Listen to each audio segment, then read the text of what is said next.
According to the National Center for Drug Abuse, over 165 million Americans ages 12 and up are currently abusing drugs or alcohol. Of those 165 million Americans, there is a mom, dad, sister, brother, wife, husband, son, daughter, or grandparent praying and pleading that they would stop. Addiction is a subject most people don't like to talk about and is kept behind closed doors. But the Finding Hope podcast will bring light to the subject and give families that are living in shame, guilt, hopelessness, fear, worry, and anger tools and education to find strength, peace, happiness, joy, and hope. Hello, I'm Amy LaRue, Finding Hope Coordinator for Hope is Alive Ministries and your host for this Finding Hope podcast. At Hope is Alive, our mission is to radically change the lives of drug addicts, alcoholics, and those who love them. We do this through our intentional next level sober living homes and faith-based support groups for the loved ones of addicts called Finding Hope. Thank you for joining us today. I am so excited to announce our big events coming in 2025. Finding Hope will be celebrating 10 years, and we want to celebrate big with all that God has done through this ministry. We will have two big events. The first one will be on March 28th, and it's called Night of Hope, which is an evening of worship, encouragement, and hope. And we have two powerful guests that will be with us. We will have Ben Fuller as our musician and inspiring words from speaker and author Lysa TerKeurst. But it doesn't stop there. The next day, March 29th, we will have our first ever Hope Conference. There will be a time of worship alongside keynote addresses from Hope is Alive co-CEO Alison Lange, addiction specialist Amber Hollingsworth, and Oklahoma Bureau of Narcotics from there, Mark Woodward, and plenty of other surprises. So we want you to be a part of this celebration, celebrating 10 years of Finding Hope. You can learn more and get tickets at fh10year.com. But today, as we wrap up 2024, I asked Darcy to join us. She's been on a lot of these podcasts with me this year. And so I just want to discuss this year, what God has done through Finding Hope, the holidays. We made it through Thanksgiving, what's going to be with Christmas, as well as just leave everybody with a little bit of hope as we close out. So how are you been, Darcy? I'm doing good. It's been a while since we've sat down. Yes. So thank you guys for sticking with us and through our little break that we needed to take. And so how's your family? Doing good, growing like none other, but their kids are doing good. Yeah. Good. Are they ready for school year to be done? They're ready for break. They're like counting down the days. Yes. When's their last day? The 20th. Okay. My kids is the 19th, so they get done a day early. So we're counting down too in our house. Yes. But let's talk about what God has done through Finding Hope first. So just this year in 2024, we've started between Finding Hope and Hope After Loss. We have started 13 new meetings. That's so amazing. From California all the way to Georgia. Yeah. Across the whole United States. We've started a couple new Zoom meetings as well. And just what God continues to do through this ministry. It's amazing to and me. we average about, what did you say? 600. 600 to 700 a month, right? People investing in themselves, in their recovery each month, which is incredible. Yes. And you and I, mostly you now, we get inquiries, right, for the meetings. And almost monthly, we have about 40. Yeah. So that's more than one a day. Right. That we reach out and call, or they reach out to us looking just for hope, which is incredible. Yes. So, and through the meetings, what do we give out? We give out a free Finding Hope book to every new member. So, which is incredible. And last year we did a book drive. Yes. And we were able to purchase about 330 books. I think we were looking at that. That sounds right, yes. Yes. But really, we got to give out over 400. Yeah. And we just actually last week ordered more books. Yes. And the year's not over, right?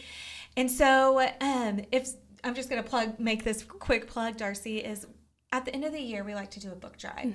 So if you've been impacted by Finding Hope in any way or from the Finding Hope book, we would just ask that you pay it forward. Pay it forward. Maybe just purchase one book. And so we will include in the show notes the link to be able to do that. We've had some people, I have a lady that used to be a part of my group here in Oklahoma City, and she reached out, and she doesn't live here anymore. She lives in the state of Washington. And she said every year she purchases through this book drive, and she was recently cleaning out her mother-in-law had passed away, and cleaning out some, the things, packing things up, and she found the Finding Hope book. Oh, wow. And a note that she had written her mother-in-law, and she's like, I'm going to pass this book along. So it's continuing to pay it forward. That's awesome. At church this last week on Wednesday night, I'd given a book for someone to read, and she's like, I've read it, Amy. I want you to pass it on to the next person. So that's what this book drive is about. The impact this book has on so many people. And so this ministry, to be able to thrive, we need support from our listeners, our members, everybody. So if you've been impacted, I would just ask you to pray about it, see what God might be telling you maybe to give back to this ministry. And like I said, we'll put the link in the show notes today. But that's not all. Right. We also had some retreats. Tell us about the retreats. Yeah, so we had 2 Finding Hope retreats. Okay. We had one in Tulsa, Oklahoma, and then we had another one for the first time in North Carolina. And both of those I got to be at both of those, and they were so amazing. They were, and just to see people, no matter, we've done it in Oklahoma 4 or 5 years now, right? But to take it to a new location and see new people come and the impact it had. And that's how we got a couple of our new meetings out of it. 3 new meetings just from that retreat because of the impact that retreat has had, and people choosing to invest in themselves for the weekend, which is hard. Right, 100%. Especially when you're living in chaos, stopping and thinking, I need to do this for myself. Yes. But the impact it has on so many people. Yeah. We also had our Hope After Loss retreat. Yes. But we tried something new this year. What did we try this year? Did some Hope After Loss retreats just for moms. And the impact of those has been amazing too. And we did it. We had one in Colorado Springs and one in Kansas. And so I'm excited to announce that we are going to be doing more of these mom retreats next year. More Finding Hope retreats and new locations, as well as some new Hope After Loss retreats in 2025. So thank you to all those that were a part of it, that maybe were a sponsor, that came and that spoke. We couldn't do it without them. Right. We also had some new Bible plans that we put out this year. So if you need another resource, maybe this has been a resource for you, we'll link some of our Bible plans as well in the show notes. That I share those with people all the time. Like, I just need something right now. So a quick Bible plan. We have one on joy. We have one on the holidays. We've done how to be still. So there's a lot out there for people, a lot of resources. Yeah. And your favorite event, what was that we did? Run for Hope. Yeah. Okay. We had that in 3 locations and virtual. And it was just, I believe it was our largest number in attendance, and got to honor 114 family members that had passed due to the impact of addiction. And it was just amazing to see those communities come together and people just be there to support each other. It was a wonderful. We did a whole, if you want to know more about it, we did a whole podcast just on that. But it was, and we're already looking forward to Run for Hope in 2025. Yes. So this year, Finding Hope was definitely blessed, right? From our retreats to our meetings, to the Bible plans, to Run for Hope, to our new leaders that we trained up, and to all those inquiries. And so we couldn't do it without all of you, and to our listeners on this podcast. So we want to say thank you. And you are why we do what we do. Yes. Why we get up. Why God has called us to this. We both could be doing something completely different careers. I was a teacher for 14 years. And so, but God has called us to for you guys. And the phone calls we get, it just reminds me, this is what we do. Yes. Every day. And so, but we also know people are out there listening, and that as this year comes to the end, we just celebrated Thanksgiving, and Christmas is just around the corner. And through that, some of our listeners just want the holidays to come and go. Right. They want them to not even think about it. They don't want to put up one decoration. They don't want to even go to church because of it. They don't want to go out and about, because they're in the midst of this storm and this chaos, or they've lost somebody recently. But then we have others that might be excited. Maybe this is the first year that their loved one is sober, but they also might have some of that anxiousness that comes with that, and that fear and all of that. And so we're going to dig into that a little bit at the end of this podcast. But we were talking the last couple of weeks about this podcast, and just before we got on, just about your year. And we haven't talked much about that on the podcast. Just you were working on, and I'm not going to speak for you, but I know you're working through some things and praying about it for God to, when the time was right, that he would show us. Yes. Right? Yeah. And so with the holidays, they looked different for you. Yes. And this year's been a little bit different. Yes. So would you like to share with our listeners what's been going on? So in the beginning of summer, my husband fell into a relapse, and actually is still in that relapse. So right now we're walking through separation and where that leads us, and the steps going forward with that. So the holidays have definitely been different, and I'm navigating that with my kids the healthiest way that we can. Yeah.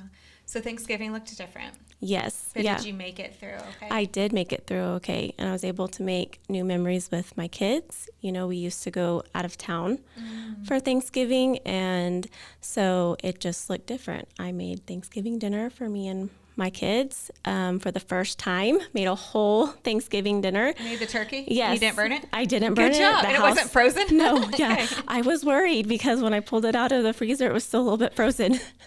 And it had been in the freezer from Saturday to Thursday morning. Yeah. Or not the freezer, the fridge. Yeah. And so the house is still standing. Good. My kids are still alive because we ate it, and it was good. Good. Yeah. Good. So it does look different. Yes. And I think something we have to remember is we have to grieve through it. Yes. Things are going to look different. And I remember a couple months ago, you had sent me a text, or you called me. It's like, Amy, I just walked through Hobby Lobby. What happened? So I went to Hobby Lobby to get something for work, and, they decorate for Christmas super early. And I love Christmas. Christmas is one of my favorite holidays.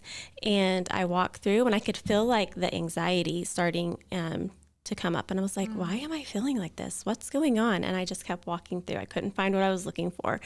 And I was like, I need to find what I need. I need to get out of the store. All the Christmas decorations were all over the place. And I was like, what is this? So I went to the register, paid for what I was getting, got to my car, and I just cried.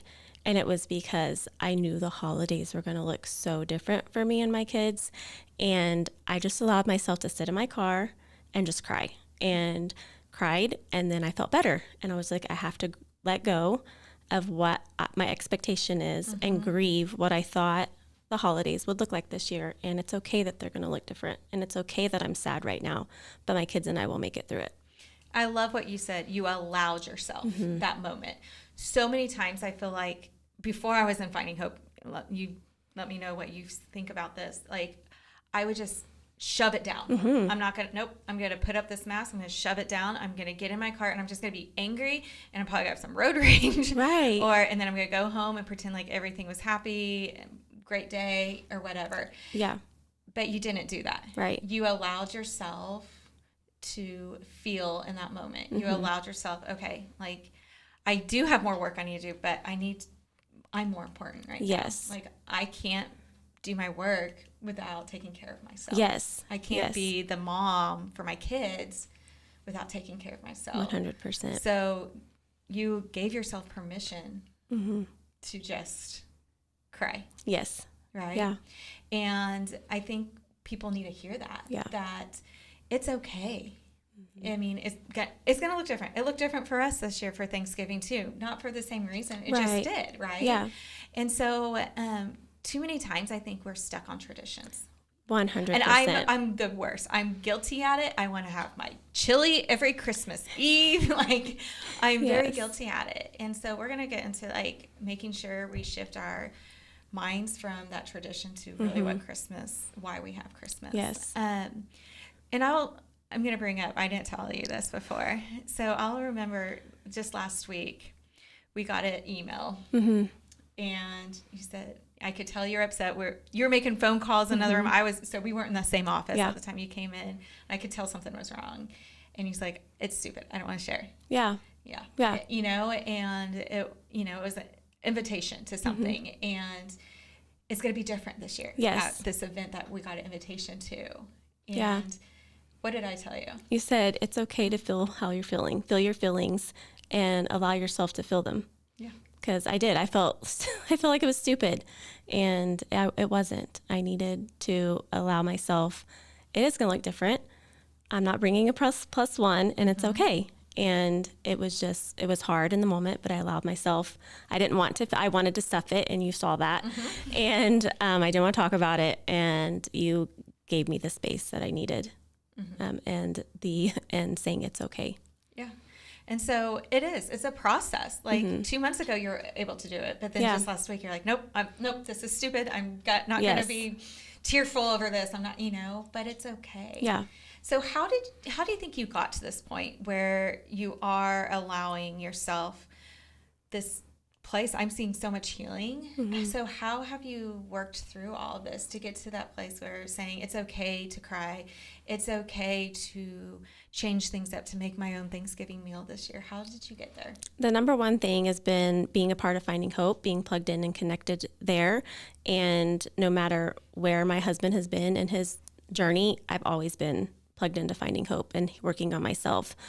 But when everything happened in the summer, I made a promise to myself that I'm going to do it for me. I was doing it for everybody else, trying to fix myself for my husband, trying to fix myself for my kids. And I was like, that's not working for me. And I just said, I'm going to do it for me. Like, I have to work on myself for me. I have to go to these meetings. I have to go to I'm seeing 2 counselors. And so, and just doing all of those things for me now. And instead of doing it for somebody else, or because I need to do it because of this reason, or because of what I do for work. And it's because I need to do it for me, because I need to be the best version of me so I can be the best mom. I can be the best employee, all of the things. What is really interesting, we say it all the time with those that are struggling with addiction, they've got to do it for themselves. Yes. Yeah. And what you just said is the same for us. 100%. Like, our healing, we see it all the time. Like, they start coming, they get the support, and their loved one gets sober, and then I don't need this anymore, but we need it. Yeah. And we need to do it for us. We need to make that commitment to go to those meetings for us. We need to read the Bible for us. Yes. We need to be praying. I see you're running and working out, and that's for you. Yes. Now I see your kids joining you because of that example. It's like, I'm going to the gym. Who wants to come? Okay, let's go. Yes. Right? Yeah. So you have shifted your mindset, like this healing. And you've talked about your mom on here before. And last year at the holidays, we talked about that. Yes. And now you really are starting to dig deeper. It doesn't feel good. No, there's days that I'm like, this is hard. I don't want to do it. I just want to crawl under a blanket some days, but I don't, because that's not going to get me to where I want to be, but ultimately where God wants me to be.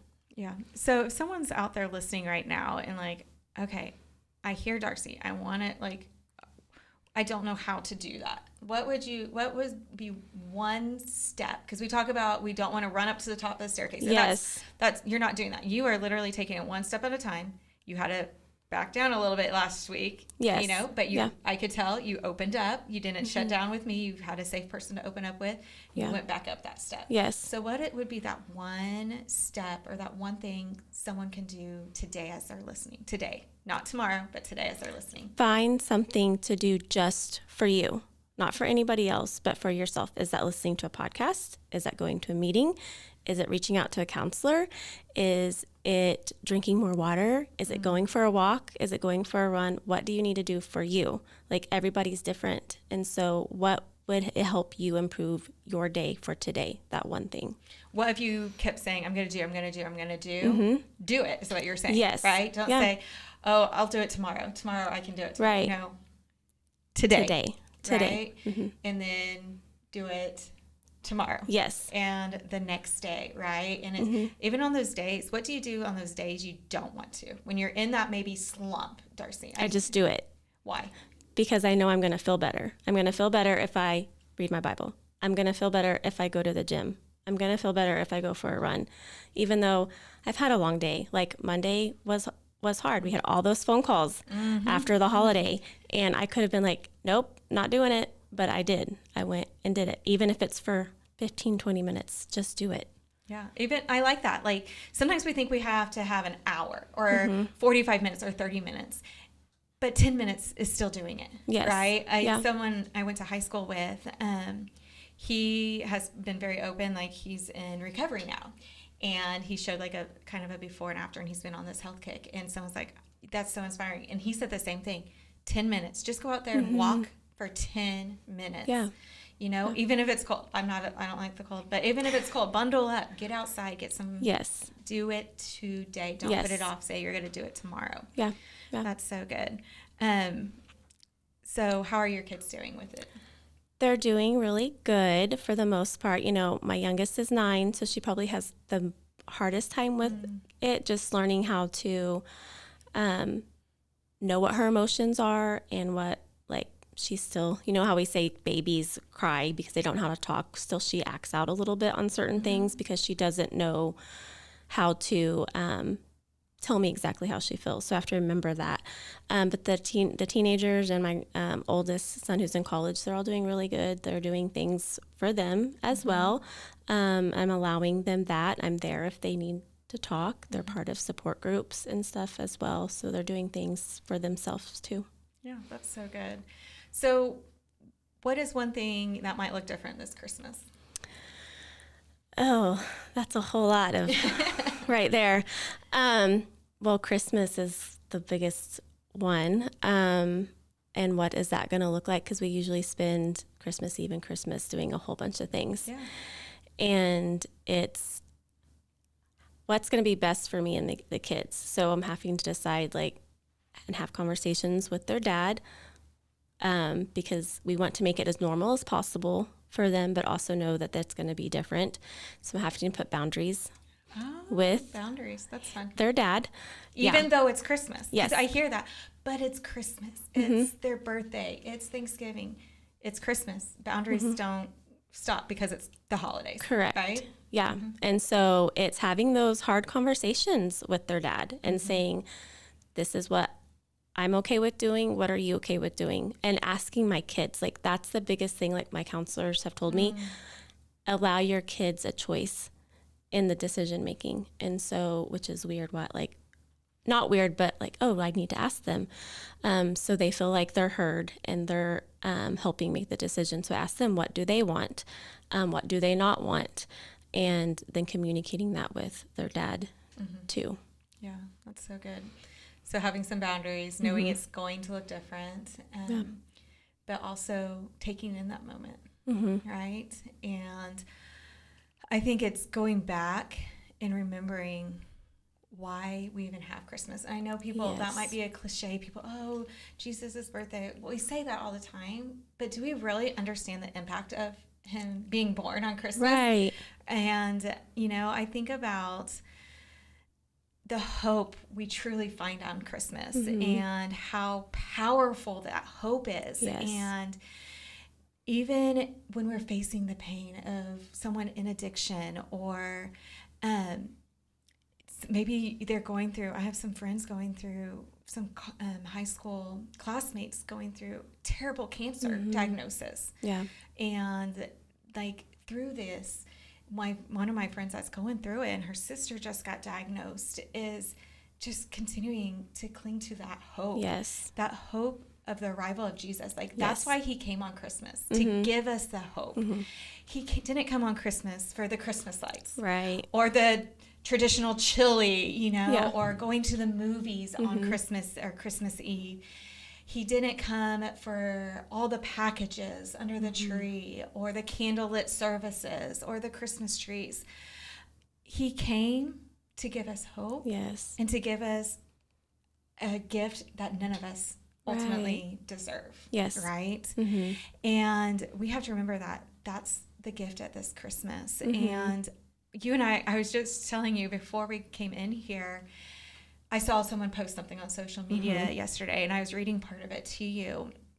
And so I'm going to look at my notes. Yeah. And she had gone to her Christmas Eve service, but she started to feel guilty, like, I'm not in the mood to celebrate Jesus' birthday. Like, I'm sorry, Jesus. Like, I'm not here. I can't do this. Like, I'm sorry. I'm Debbie Downer in a sense. Right.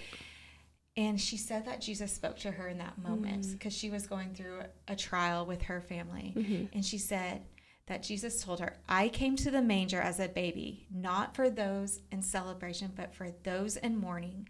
I am for you. He came for us. He came for you. He came for me. Yes. He came for you if you're listening. Yes. He came for your loved one. He came for your kids. Yeah. He came for my parents. Yes. He came for my sister. He came for my husband. He came for, your, soon to be ex-husband. And like, he came for all of us. And so we have to remember that he came to pursue the broken, right? Right. He came to pursue the hurting, the loss. And so what I want to say, if you are broken today and you can't muster up the cheer and all these big, elaborate celebrations, I want you to remember the true hope on this Christmas. Yes. And that hope, go to him. Yes. Sit down, get on your knees and surrender to him, pray to him, cry out to him. Yeah. And, to remember that this hope that at Christmas time that we can hold on to it, to find the strength, to not just wish for this day to be here and be gone. Yeah. To get that strength from him and believing in his power that we can rest in him, in our weariness, in our hopelessness. Yes. And so in Christ, our hope can be secure, right? Yes. Our hearts are steadied with him. And our journey is filled with the promises that of God's love. Yes. And that it never fails. And that's all because of the birth of Jesus. And so let's make sure we're clinging to that hope and reminding us that's what we're celebrating. Yeah. We're not celebrating the fancy lights. We're celebrating the birth of Jesus coming for us, coming for our sins. Yes. So that we can have eternal life someday. Yes. That's so good. And so I want to leave everybody with our Finding Hope verse. This isn't a Christmas verse, but it is. Yeah. Because it's filled with hope. It's Romans 15:13. May the God of hope, Jesus, fill you with all joy and peace, no matter what you're going through. Let him fill you with that joy and peace as you trust in him, so that you may overflow with hope by the power of the Holy Spirit. Darcy, I'm going to end with a challenge. Yeah. So my first challenge is what you said. Do this for you. Do something for yourself today. Maybe it's 11:30 p.m. and you're listening to it or watching us. Do it. 5 minutes. Maybe it's jumping in the hot shower or a bath or listening to something funny. Do something for you that you have put off. Don't put it off anymore. My next thing is I'm going to ask, where is your hope? Something I didn't talk about God has really laid on my heart as well is godly hope versus worldly hope. So many times I feel like we're in that worldly hope. Yeah. And we say that hope with a question mark. But at Christmas, we have to remember this godly hope. Yes. Yes. Hope with an exclamation. So where is your hope today? And if you're struggling, get down on that knee and remember the birth of Jesus and the hope that brings us from his birth. Do you have any closing thoughts or words? Thank you for letting me share Yeah. some of that. I hadn't shared a lot of it. But just remember to take it one day at a time. We get so caught up in the future and what it's going to look like, but just one day at a time. Yes. And thank you guys so much for being with us this year, listening to our podcast. And we're excited for what 2025 is going to bring. And so we'll dig more into, as you're healing and you feel, and it's the right time to share, that we will definitely dig into that. But thank you guys for joining us. Thank you for joining us this week and this year. And you can learn more about Finding Hope at findinghope.today. But also don't forget about our end of the year book drive, as well as our Finding Hope 10-year celebration, March 28th and 29th here in Oklahoma City. And we will link all of that in our show notes. But before you go, we would love for you to give us a 5-star review, share this on social media, and subscribe to this podcast so you don't miss our next hope-filled episode. Thanks again for joining me, Amy LaRue, and Miss Darcy Stevens on this episode of Finding Hope. And remember, you are not alone. It's not your fault. There is hope.